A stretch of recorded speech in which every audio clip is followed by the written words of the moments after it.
Segunda parte do nosso Evangelho no Lar, estudo do livro Meditando a Vida do Lama Padmasambhava, capítulo 5, Superação de Crises. Hoje vamos continuar e concluir o tópico da semana passada, cujo título é Mudança de Paradigma, onde o Lama diz: não somos rígidos como parecemos ser. Quando estamos em sofrimento, estamos enrijecidos em alguma coisa. Temos mecanismos de fixação, e quando o sofrimento começa, parece que enrijecemos mais e mais. Aí só pensamos conforme os panoramas nos quais o sofrimento é sólido, visível. Aqui nesse primeiro parágrafo, eu acho que seria interessante nós fazermos uma conexão com a própria dor física, porque essa descrição que o Lama está dando aqui, ela acontece de maneira muito clara quando a gente, alguma parte do nosso corpo começa a doer de uma forma muito aguda, né? Qual é a nossa tendência? É nos enrijecermos, né? Eu, por exemplo, já tive lesões em várias articulações, nos ombros, nos joelhos, né? E percebi, fazendo os tratamentos fisioterápicos correspondentes, que esses tratamentos eles visam justamente soltar aquela região que a gente acaba enrijecendo na tentativa de nos protegermos da dor, né? Então, por exemplo, quando eu tive a lesão no ombro, eu evitava vários movimentos, né? Meu movimento ficou bem restrito, por quê? Porque doía muito. Mas o que eu aprendi na fisioterapia, né? O que os fisioterapeutas me ensinaram foi justamente o contrário. Lá eu fazia alongamentos que na hora parecia que ia rasgar as minhas fibras mais internas, né? Os meus tendões mais internos. Mas após o exercício, aquilo parecia que tinha liberado um pouco da dor, né? Então é isso que o Lama está dizendo aqui. Quando nós estamos em sofrimento, esse sofrimento ele já é fruto de um certo enrijecimento de alguma estrutura, que pode ser física ou mental. E a nossa tendência é nos enrijecermos ainda mais em função da dor, né? Então a gente percebe isso também no aspecto mental. Quando a pessoa, muitas vezes, se depara com uma situação adversa, vamos supor, essa própria circunstância que estamos vivendo agora, de uma longa pandemia, né, de um longo período em que estamos precisando nos manter isolados, né, em nossas casas, e muitas pessoas enrijecem ainda mais a sua mente, se fixando na ideia de que isso é uma tragédia, de que eu não vou aguentar, como é que eu vou suportar essa vida assim isolado, sem contato com ninguém, só falando com as pessoas por chamadas, às vezes até chamadas de vídeo, mas não consigo ver ninguém pessoalmente, não posso abraçar, porque o vírus se transmite com muita facilidade. Então, há muitas pessoas se enrijecendo e se fixando nessa visão trágica, né, das circunstâncias pandêmicas que estamos vivendo, e isso faz com que o sofrimento se aguce ainda mais, né? Então, o que o Lama está chamando a atenção aqui é para o fato de que, tanto física quanto mentalmente, a melhor maneira de aliviarmos o sofrimento é relaxarmos, soltarmos mais as estruturas e não ficarmos fixados e apegados a essas estruturas de dor que de alguma forma se configuraram por motivos variados. E aí o Lama segue no segundo parágrafo dizendo: já vimos o resumo dos 3 aspectos de como o budismo trabalha as crises e de como podemos agir em termos práticos. Agora, se não temos a visão clara e estável disto, é bom que peçamos ajuda. É importante pedir ajuda em situações nas quais não temos competência isoladamente. Então vejam como é bonito esse conselho do Lama, quando ele nos diz que são muito claros os conselhos do budismo, e não só do budismo, né, do próprio cristianismo também, e de todas as grandes religiões. O conselho prático delas é que nos comportemos, que nos comportemos sempre com compaixão, com bondade amorosa, né, com alegria, mesmo nas situações difíceis, né, com equanimidade, não nos desequilibrando diante das adversidades e não ficando eufóricos demais diante dos sucessos, né, sobretudo dos sucessos mundanos, né? Tudo isso são conselhos que o budismo e as grandes religiões nos dão. Mas o Lama reconhece aqui a nossa condição de espíritos ainda pouco evoluídos, de seres não iluminados, que muitas vezes não terão condição de exercitar essa visão clara e estável diante de circunstâncias onde o sofrimento se demonstre muito intenso. Então ele fala que não é vergonha nenhuma pedir ajuda, né? Então nenhum praticante espiritual precisa se envergonhar, por exemplo, de ter a necessidade de fazer uma terapia psicológica, ou de em algum momento da vida, por circunstâncias específicas, precisar tomar alguma medicação para se manter mais calmo, para não cair numa depressão, dependendo das circunstâncias, né? Dependendo de como as coisas se apresentem, a ajuda ela pode se fazer necessária. Nós nunca sabemos, né, até onde vai a nossa fortaleza interior. Só as próprias circunstâncias, né, quando se materializam, sobretudo as circunstâncias de aflição e sofrimento, é que vão nos mostrar até onde nós conseguimos caminhar sozinhos e a partir de onde precisaremos de ajuda. E o Lama aqui chama a atenção para esse fato de que a nossa visão deve ser clara, inclusive nesse sentido, no sentido de termos a habilidade de reconhecer quando não teremos a fortaleza necessária para superarmos sozinhos circunstâncias adversas. E aí o Lama segue falando: o aspecto mais profundo da forma de lidar com as crises está magnificamente representado pela história de Cristo e tornou-se um legado do cristianismo aos seres humanos. Cristo foi pregado na cruz. É uma derrota completa, não é? Ele teve que subir a montanha onde seria crucificado carregando a sua cruz. Arrastou-se com a cruz. Passou pela vergonha de caminhar em meio às pessoas que antes pensavam que ele fosse um ser completamente poderoso, capaz de resolver qualquer problema. Cristo foi pregado na cruz, agonizou e morreu. Mas, 3 dias depois ressuscitou, superou as piores circunstâncias para mostrar que, depois de tudo, sua natureza seguia intacta. É muito bonita a forma como o Lama aborda aqui esse aspecto da crucificação de Jesus, porque ele mostra toda aquela suposta, né, humilhação e aquele suposto sofrimento pelo qual Jesus teria passado. E eu estou dizendo aqui suposto porque nós sabemos que internamente Jesus estava muito além de qualquer noção de humilhação, vergonha, ou até, eu suponho também, dor física, né? Porque era um ser muito elevado. Então, no interior de Jesus não se criaram paisagens mentais, não surgiram paisagens mentais, nem de vergonha, nem de humilhação, nem de sofrimento, nem de aflição. Ele apenas estava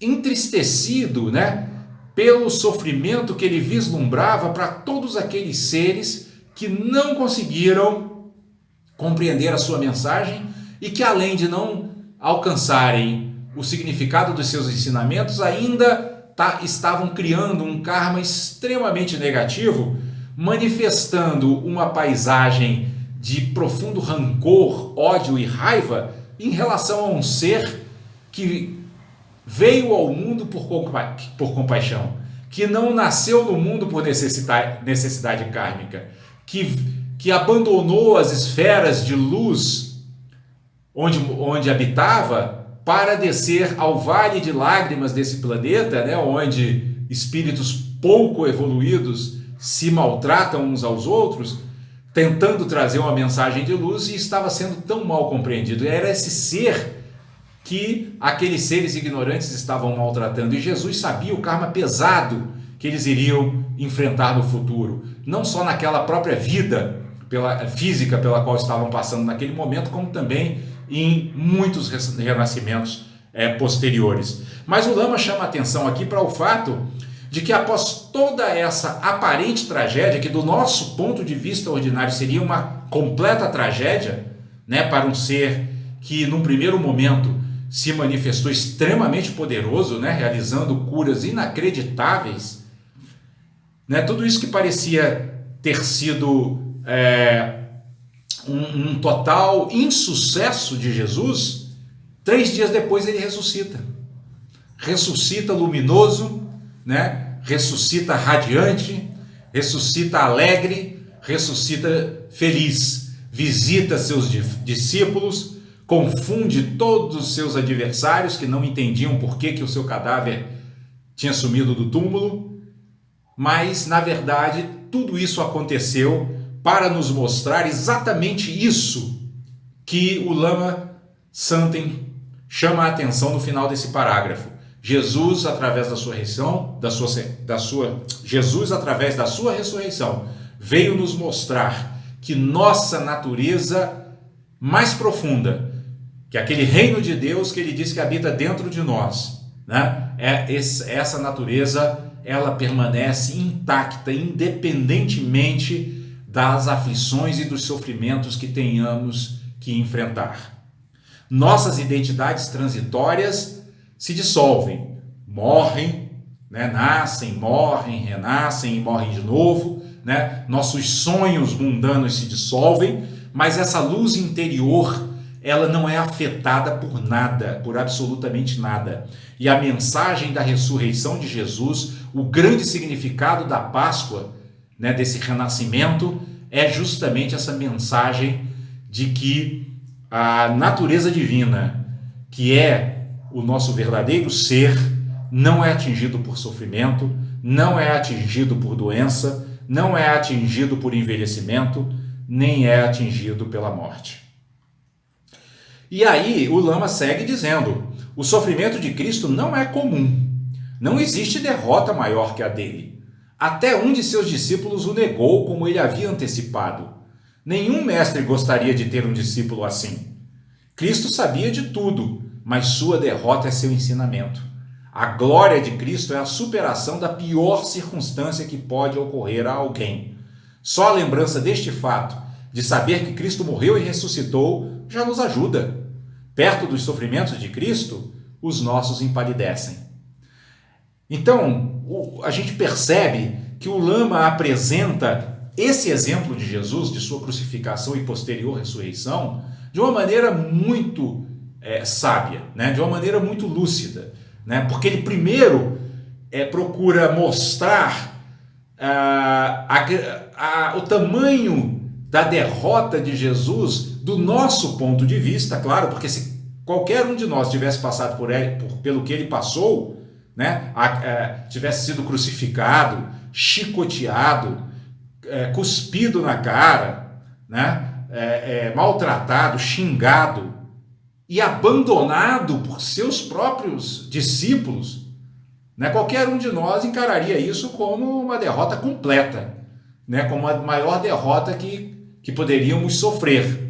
Mas para Jesus, como nós já dissemos, né, isso não só não foi uma derrota, como ele transformou isso num processo de superação ou de ensinamento de como superar crises. E como é que a gente supera crises? Deixando que aquele ser que nós fomos um dia e que já não se adapta mais às circunstâncias atuais, morra, e que renasçamos novos homens, novas mulheres, novos seres humanos, com mais sabedoria, com mais compaixão, com mais bondade amorosa. Essa é a lição da ressurreição. Não foi apenas uma ressurreição física, foi uma ressurreição espiritual, né? Jesus estava apontando para a nossa capacidade de renascermos como homens novos, que é uma expressão que Paulo de Tarso gostava de usar, né?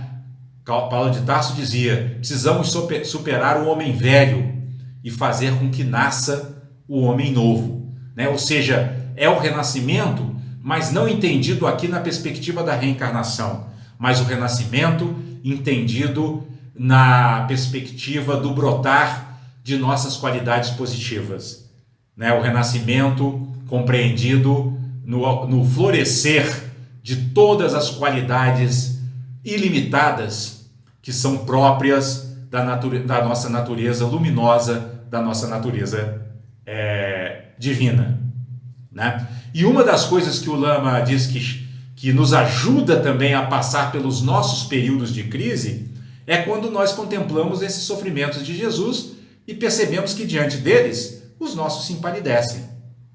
Porque nós, como seres ainda pouco evoluídos que somos, oferecemos ao mundo infinitamente menos do que Jesus ofereceu. E não sofremos nada nem perto da intensidade dos sofrimentos pelos quais ele passou. Né? Então isso também é um consolo para nós, né? Olhar para o equilíbrio com que Jesus lidou com toda essa situação diante de sofrimentos que eram muito maiores do que as aflições pelas quais nós porventura passamos. E aí o Lama segue dizendo: podemos manobrar coisas, dar jeitinhos, mas existe um limite. Quando manobramos, o ensinamento budista diz: isso não é liberação, isso é um modo de agir na roda da vida. Mas a efetividade desta ação não passa de certo ponto. Em um determinado momento, vamos ter mesmo que cruzar pelas piores circunstâncias. Quando isso acontece, surge a possibilidade de liberação, como ocorreu com o Buda, a revelação da natureza ilimitada que está além da roda da vida. Então, aqui é muito interessante a gente destacar que o Lama está justamente fazendo o contraste entre as realizações relativas, né, as superações relativas e a superação absoluta.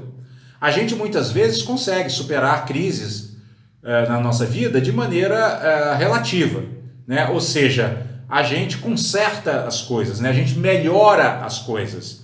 Mas a forma de resolver definitivamente os nossos problemas é atingir a perfeição espiritual, é alcançar a iluminação. Porque aí nós nos libertamos de toda e qualquer paisagem mental negativa que habite em nosso mundo interior. Nós alcançamos aquela situação onde Jesus diz no seu evangelho que bem-aventurados os puros de coração, porque verão a Deus. O que é ver a Deus?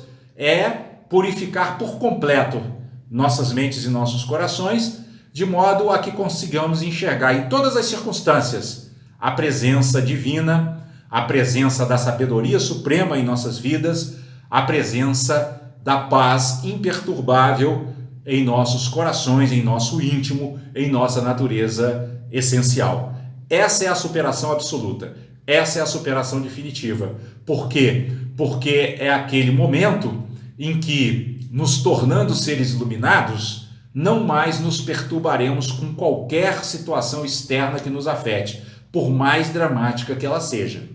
Então é importante que nós saibamos que nós podemos usar essas soluções relativas. É lícito usar as soluções relativas na vida, procurar consertar as coisas, melhorar as coisas, né? Ter uma vida um pouco mais tranquila, mais equilibrada, mais confortável. Mas pensemos sempre que um dia a morte nos alcançará. E nesse dia é bom que estejamos internamente preparados, porque nenhuma dessas soluções relativas vão nos acompanhar na nossa vida pós-morte. E aí o Lama conclui o seu ensinamento dizendo que o ensinamento budista não diz que você vai se livrar das dificuldades. O budismo ensina que no meio das dificuldades, sua natureza última não entra em sofrimento, não pode ser afetada. Este é o ensinamento mais sutil sobre crise. No budismo dizemos que sofrimento e alegria têm a mesma face quando contemplados a partir da natureza última. A natureza última não é corrompida na alegria e não entra em crise no sofrimento. Olha que beleza, pessoal. Que frase maravilhosa, né? Para concluirmos o nosso ensinamento. A natureza última não é corrompida na alegria e não entra em crise no sofrimento. Né? Ou seja, ela é incorruptível e imperturbável. E mais, o Lama aqui, quando nos diz que o ensinamento budista não afirma que vai nos livrar das dificuldades, mas sim que vai nos ensinar a, no meio das dificuldades, fazermos aflorar essa natureza luminosa e poderosa que resolve qualquer problema e que enfrenta qualquer problema sem se perturbar, ele me faz lembrar uma analogia com a nossa própria mensagem de hoje, né? Que a nossa mensagem de hoje era Jesus e paz. E Jesus nos dizia que ele não oferecia a paz do mundo, ele oferecia a paz que o mundo não pode dar, ou seja, ele não oferecia uma paz baseada em circunstâncias externas. Ele não, o Jesus apontava para dentro de nossos corações, mostrando que aí no âmago do nosso ser é que reside essa paz que ninguém nem nenhuma circunstância poderá perturbar.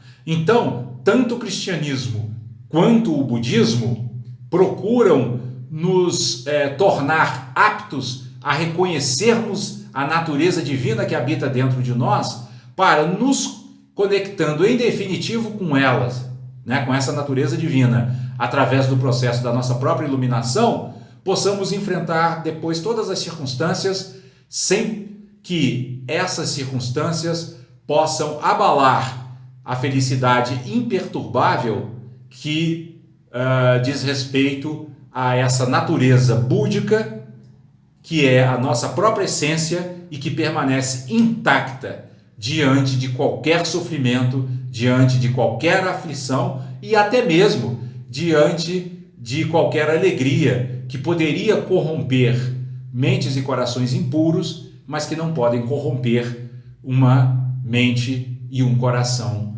iluminado.